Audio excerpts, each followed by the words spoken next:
Hey there, welcome. It's me, your host Amy from Pen Venture, and in this video we go deep into my personal fountain pen collection to review a very cool, rare, interesting Japanese writing instrument.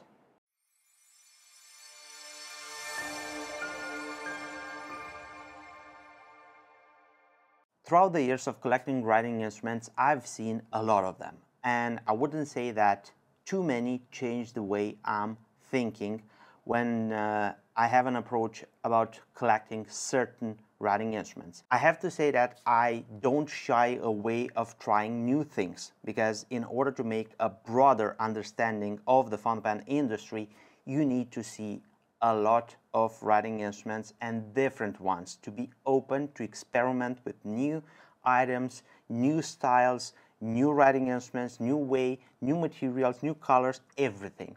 So the subject of our review is something that's a little bit more exotic. For those of you that know me, I'm mainly a collector of Italian writing instruments, but I do have times in which I'm passing in different areas, and in this case is Japanese writing instruments. Enough, that's too many words, and let's see what is the writing instrument in this box. I've acquired this fountain pen from Sakura Fountain Pen Gallery in Belgium, from Catherine, and if you're looking for an urushi lacquered fountain pen, Japanese fountain pen, there is the place where to get one. They have a lot of them, and I will leave a link down below. You can check the store and see if you're looking for something like this. They will help you, and let's see what I have in this box. So the presentation is flawless. Catherine, bonus points on everything that means presentation. We have a thank you note.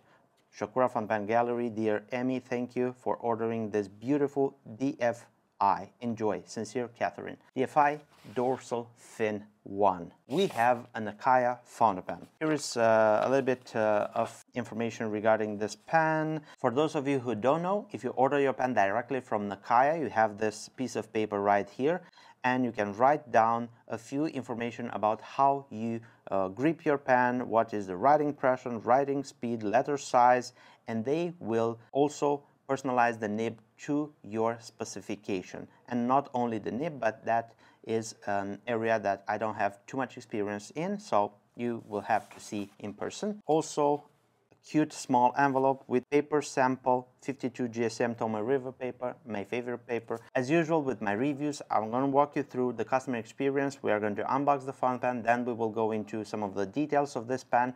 Then we will have a side-by-side size comparison, writing sample with this gorgeous nib, and in the end I'm going to share some of my personal opinions, and we're going to end the video. Let's not make this review too long.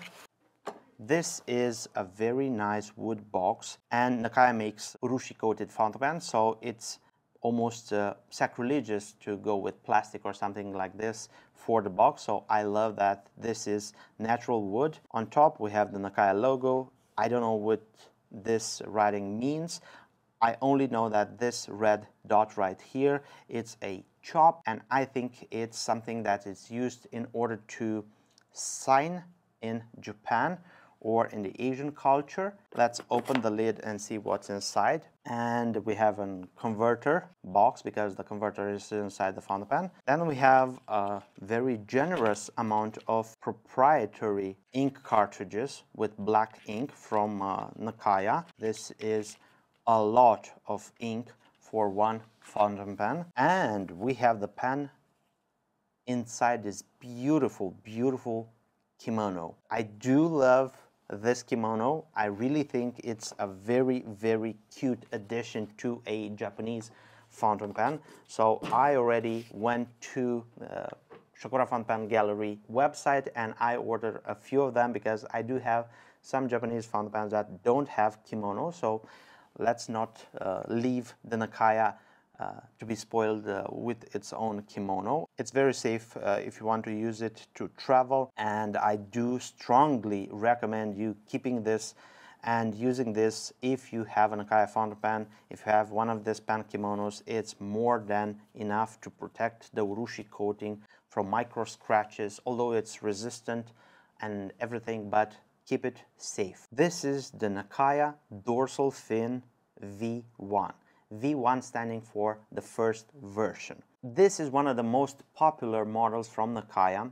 I don't know if it's like this only for Europeans, but if you say Nakaya, everyone knows about the dorsal fin V1 and V2. The V2 features a dorsal fin that starts on the cap and goes all the way to the barrel. This one that we have in front of us has this small fin only on the cap. Before going into the details, a few words regarding Nakaya. They were established in 1919 and they are based in Japan, and their name is basically representing the utmost in quality. So you can expect flawless fountain pens from them. There is a lot of pen manufacturers that say that they have handmade fountain pens, but none are more true than Nakaya. I'm going to show you a video. I'm going to link the video someplace up here. You can check that out and see how they make their fountain pens. At first, I was interested in a V2 pen with the continuous dorsal fin on the body and on the cap, but I wasn't aware of the fact that on the website, the black color masked this model, and I got the V1. I decided to keep it because when I initially opened the box, it was so pretty. Let's move into some of the details. The cap finial is conic and it is so well polished. The back end finial is the same. It's a little bit more pointy. On the edge of the cap we can spot the beauty of the urushi lacquer. My Nakaya Dorsal Fin V1 has a Midori Tamenuri urushi lacquer, so that means black over green. Actual idea behind this color scheme is the fact that this is supposed to mimic a pond that has different depths of water, and where the water is a little bit more deeper you cannot see anything but black, and where the water is a little bit more shallow you can see the green of the inner pond. I've seen a lot of urushi fountain pens. Immediately when I seen this dorsal fin Midori Tamenuri, it captured my whole attention and it is exquisite. No one does urushi like Nakaya. Moving further, we have the cap. It features this bulb right here, this bulge, and it is a dorsal fin, just like the name. And this dorsal fin has the more greener on the edges, this color, then it is pitch black when you turn the cap on the opposite side, and it is not your usual black. It's a very deep black. I cannot explain it in words. You need to have this fountain pen in front of you to keep it in your hands and to see how good is this urushi. The overall body and the cap are made in ebonite, urushi coated. They're using ebonite because it's a very good base to coat with urushi. It's a screw cap. There isn't too many threads. The cap is a little bit lighter, and we are greeted by one of the most gorgeous 14 karat gold nibs by Nakaya, and the engraving on the nib are flawless. We have the motif with the curving lines, and we have the Nakaya logo, 14 karat gold, and right under 14 karat, I believe that character, that Japanese character, means that this is a fine point for the nib. I'm not sure. Much lower, we have the gold content of the nib. Turning the nib, we have the ABS plastic feed, which is streamlined and it copies the nib to perfection. Initially, when I received the fountain pen, it was writing a little bit more dry and toothy, to say so, for my taste, and I tried to adjust this nib a little bit, and it seems like I've overdid it. I don't advise you to do this, but I did it and I made a mistake. I had to send the pen to my good friend Mark Bacas, and he made it back to its glory. Moving further, we have the ergonomics, and this section is very ergonomic. It's a little bit more chunky. It is tapering in towards the nib. It has this flaring out right here near the section, which keeps your fingers from slipping towards the nib. Even if the section is shiny and slippery, we can spot the beautiful color of this urushi coating. I cannot have enough of this fountain pen when I'm writing with it. I always stop and look at this beautiful pen. Another good example of the beautiful color we have on the threads of the cap right here. Those are not sharp at all. You can totally grip the font pen by them. The green is much more pronounced because the black doesn't go into the threads, and this is beautiful. Then we have the step up right here. This is not sharp. The barrel is pretty much streamlined.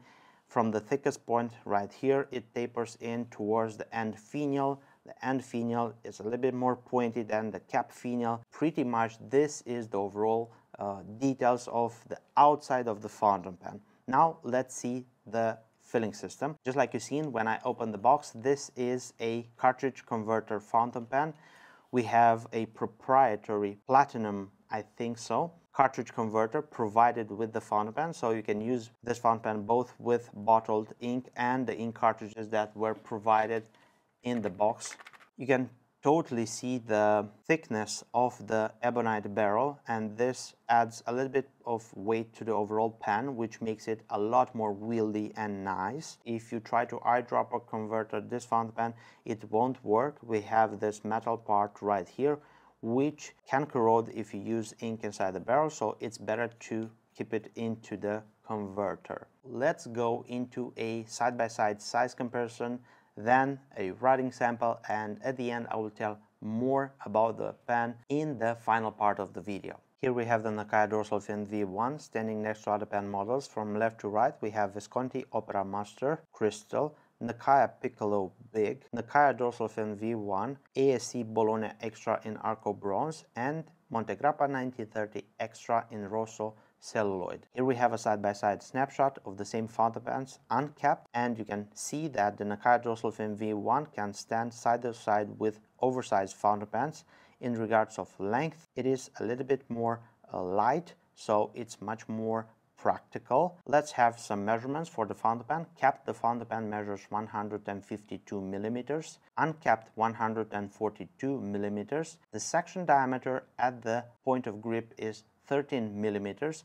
The cap thickness goes from 20 millimeters at the thickest point down to 16 millimeters, and the diameter of the barrel goes from 18 millimeters at the thickest point to 12 millimeters. And what I forgot to mention regarding this nib, the 14 Gear Gold Nib from Nakaya, it's available in different sizes, different finishes. You can have them in a two-tone, silver, one color, ruthenium, black, rose gold if I'm not mistaken, and the nib sizes available are, I do believe, extra fine, fine, medium, broad, a zoom nib, and you can have elastic nibs, you can have flexible nibs. In regards of flexible nibs, you can opt for a soft fine or soft medium. If you want to have it customized with the two cutouts inside, I believe it is called an elastic, a lot of nib options. I'm not an expert in regards of Nakaya nibs, and I hope I made my point clear. This is the best that I can, but I promise you on my next Nakaya I will have more information.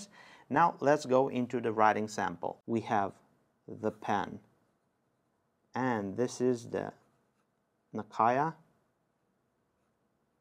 Dorsal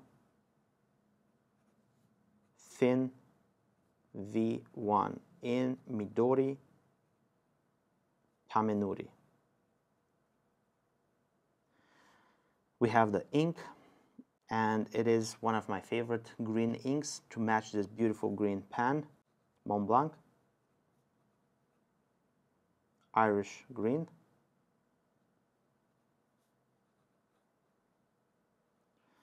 We have the nib,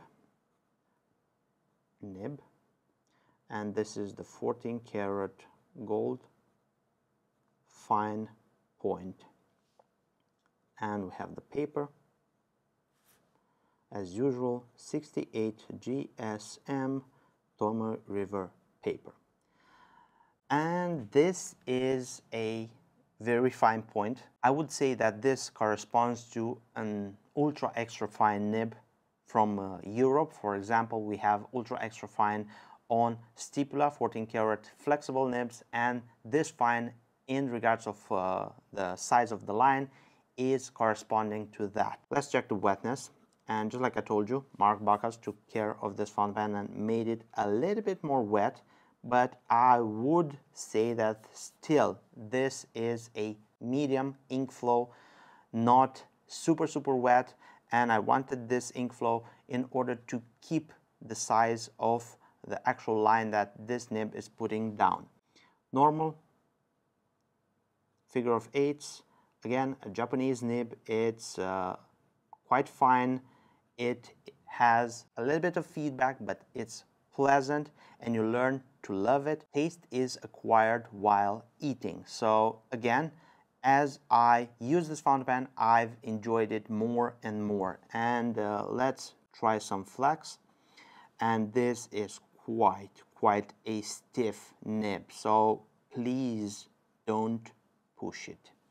You can very easy bend this nib. It is a very stiff nib. It's beautiful, it's nice. When it's adjusted properly, it writes like a dream. But don't try to flex it. If you want something like that, go for a soft fine or a soft medium. Just as a comparison, on my Nakaya Piccolo, I do have a soft nib. This is a soft fine, so this is how much line variation you can squeeze down from this soft fine.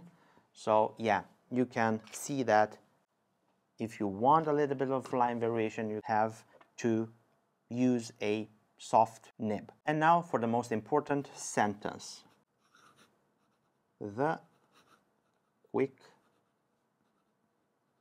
brown fox jumps over the lazy dog. Now let me put the notebook away and let's have a talk regarding this Nakaya Dorsal Fin V1. I love the way that this nib is writing at this moment, and this is thanks to Mark Bacchus, my friend. And if you want to have a Nakaya writing instrument tailored specifically to you, you can order it directly from Nakaya. There is a long waiting list, 3 to 6 months they say on the website, but it can go as far as 1 year or even more. So take that in consideration. Again, when you send the document to Nakaya, you can write down everything in regards of your writing style, and they will tailor the nib specifically to you. So that is something that I'm looking in the near future to experience, to order a fountain pen from them. I did order a new Nakaya Dorsal Fin V2 from Catherine at Sakura Fountain Pen Gallery, and it will arrive sometime in January. So stay tuned for a new video with the Nakaya Dorsal Fin V2 this time. So I'm very curious about that one. Other than this, I would say that this fountain pen, it looks spectacular. The looks are unbelievable. The urushi finish is flawless. The built-in roll stopper, because this fountain pen doesn't have a clip, so this fin doesn't allow the fountain pen to roll off your desk. So this is a huge bonus point. I do have other fountain pens that don't have clips. It's a little bit odd when you put it side by side you and you see that it starts to roll. It is very practical. I do believe it is more practical than the V2. I have to say that it opened a new universe for me in regards of writing instruments, and I'm looking forward at adding other Nakaya fountain pens in the future, because I do believe that they are amazing pens. They don't come cheap, so this pen is valued at 1.3, 1.4 thousand euros. It is not cheap. The waiting list is that long, and when you see them in stock, you have to chuck in the price. They're scarce, and whenever they show up, they are immediately sold, or at least they don't stick around too much. It's an advantage on Sakura Fountain Pen Gallery that you can change different nib sizes on certain fountain pens. You can chat with Catherine, and she could help you out with a lot of details on your fountain pen. Also, you can order a fountain pen through Sakura Fountain Pen Gallery from Belgium in Europe to Nakaya. So if you have a language barrier from you to them, it's better to talk with Catherine and let her do her magic with the guys over at Nakaya and offer you a writing instrument that is tailored to your specifications. This fountain pen is not going to be able to be posted, so don't try to do that. You can scratch the urushi lacquer on this fountain pen. You have to pay attention not to drop this fountain pen. It can chip this beautiful urushi coating. If you drop the fountain pen on a hard surface, I would advise you to take into consideration the fact that it doesn't fit in your usual cases that you carry your fountain pens because of this odd shape. And if you have something that's a little bit more large in regards of the slot, you can use that. Also, you can use this pen kimono, and this is what I'm using because being such a special pen, I like to have it set apart from the others and keep it safe in this pen kimono. Well, that's kind of it in regards of details and my opinion of the Nakaya Dorsal Fin V1, and I hope you enjoyed my review of this fountain pen. If you have any other questions, leave them in the comment section down below and I'll be more than happy to answer all of your questions. If you're looking for such a pen, down below you'll find the links for Shakura Fountain Pen Gallery. And of course, if you find our content useful, don't forget to give it a big thumbs up. This will help me a lot with the algorithm to reach out to many more just like you. Down below you'll find the link for our shop and also my emails and my phone number. If you're not subscribed to the Pen Venture YouTube channel, you can do that right now by clicking here and turn the notification bell on. And if you want to see different content from Pen Venture and myself, you can check this video right here. My name is Amy and I look forward to seeing you next video. Take care, stay safe, bye bye.